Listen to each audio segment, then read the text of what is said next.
Pelatih Timnas Indonesia John Hartman menyatakan antusiasme untuk memimpin tim Garuda di Asian Cup 2026 yang akan berlangsung pada Juli hingga Agustus. Indonesia tergabung di grup A bersama Vietnam, Singapura, Kamboja, dan pemenang Brunei Darussalam versus Timor Leste. Hartman mengungkapkan bahwa persaingan di Asia Tenggara sangat intens dan menganggapnya lebih sengit dibandingkan derby Newcastle Sunderland. Ia berharap Timnas Indonesia dapat meraih gelar juara setelah sejak lama belum menjadi juara di turnamen tersebut.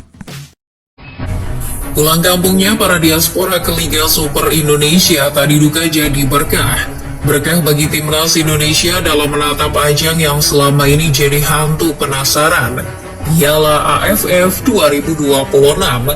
Tanpa penggawa yang merumput di Eropa, John Hartman jadi nggak terlalu pusing mencari pemain. Materi melimpah Timnas Indonesia full diaspora bisa jadi kekuatan mengerikan yang siap menggebrak panggung ASEAN. Apakah mungkin ini momen yang tepat bagi Garuda merengkuh gelar Piala AFF untuk pertama kalinya? Jalan terjal siap dihadapi tanpa gentar, dari mulai Kamboja, Singapura, hingga Vietnam. Setiap laganya harus dipersiapkan secara matang, nggak boleh setengah-setengah. Dengan melihat kedalaman skuad full diaspora ini, lantas bagaimana John Hartman meramunya? Video ini nggak cuma bicara soal komposisi pemain, tapi juga bagaimana peran, keunggulan, serta kecocokan pemain dengan strategi yang dianut John Hartman.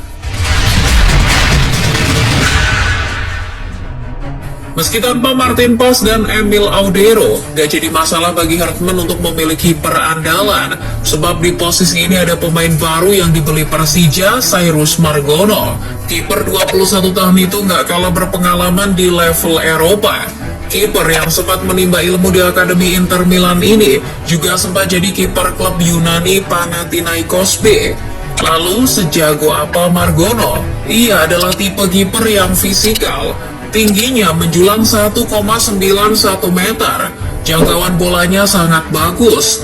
Kelebihan lainnya dari kiper kelahiran New York ini adalah dari segi penyelamatan. Catatan penyelamatannya di klub sebelumnya, Dukak Jini, mampu mencapai 2,6 per laga. Dengan keunggulan tersebut jadi nggak khawatir sih jika hadapi Thailand atau Vietnam. Tapi yang lebih penting dari itu adalah tipenya sebagai sweeper goalkeeper. Artinya ia nggak cuma jago menyelamatkan bola saja, melainkan juga mampu bermain membangun serangan.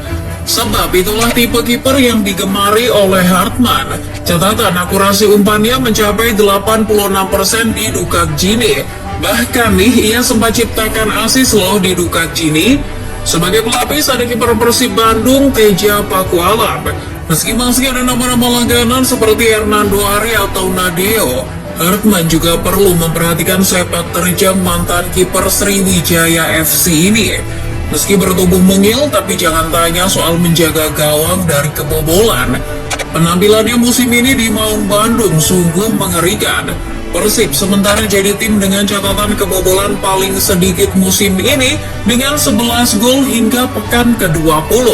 Catatan clean sheet-nya juga gila, 15 kali di semua kompetisi.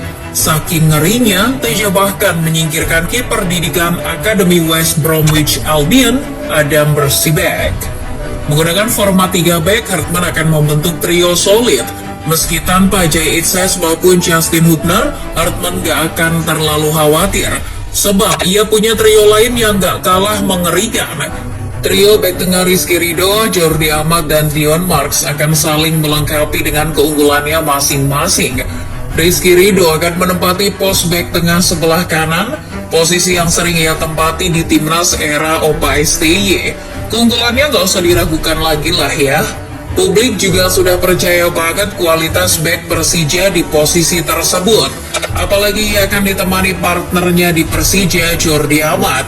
Chemistry keduanya diharapkan mampu ditularkan di level timnas. Meski usianya sudah uzur, secara kualitas mantan bek Espanyol tersebut masih layak diperhitungkan di level ASEAN. Yang jadi pelengkap dari dua Persija tersebut adalah Dion Marks. Pemain baru Persib Bandung itu juga sudah berpengalaman di timnas U23. Kemahiran umpan, dribble, serta skill individunya kerap membuat lawan kelimpungan. Fotmob menyebut bahwa persentase umpan berhasilnya mencapai 77,6%. Mantan back top Os itu sangat mungkin akan jadi andalan John Hartman membangun serangan dari belakang. Sebagai pelapis trio tersebut masih ada back-back tangguh Liga Indonesia, misal saja back Borneo Komang Teguh. Jangan anggap remeh back pesut etam yang satu ini. Komandonya di lini belakang membuat Borneo jadi salah satu tim yang punya rekor kebobolan paling sedikit di Liga. Sebagai alternatif, sebenarnya bisa saja John Hartman menarik Sandy Walsh di posisi bek tengah. Pemain Buriram yang sejatinya adalah bek sayap ini bisa dijadikan solusi kedalaman bek tengah. Mengingat dulu di Yokohama Marinos maupun Kevin McLean, ia pernah melakukannya. Bahkan Sandy sempat menciptakan assist dari posisi tersebut saat Yokohama Marinos mengalahkan Shanghai Port. Melangkah ke posisi vital dari strategi John Hartman, yakni wingback. Di posisi wingback kanan, tanpa pemain seperti Kevin Dix nggak jadi masalah. Pos tersebut kemungkinan akan ditempati oleh Sandy Walsh. Performa Cak Sandy di Liga Thailand cukup diperhitungkan sebagai back sayap agresif.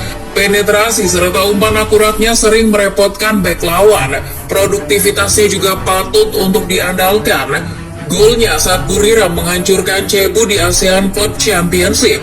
Lalu asisnya saat lawan Ratchaburi paling tidak sudah jadi bukti. Sebagai pelapis masih ada pemain seperti Yaakob Sayuri. Jika Hartman ingin jauh lebih menyerang, ia bisa mengandalkan pemain Malut United tersebut di posisi wingback. Kecepatan, tusukan hingga produktivitasnya juga amat mengerikan. Siapa yang nyangka coba, saudara Yance Sayuri itu kini sementara jadi top skor pemain lokal di Liga Indonesia dengan 6 gol.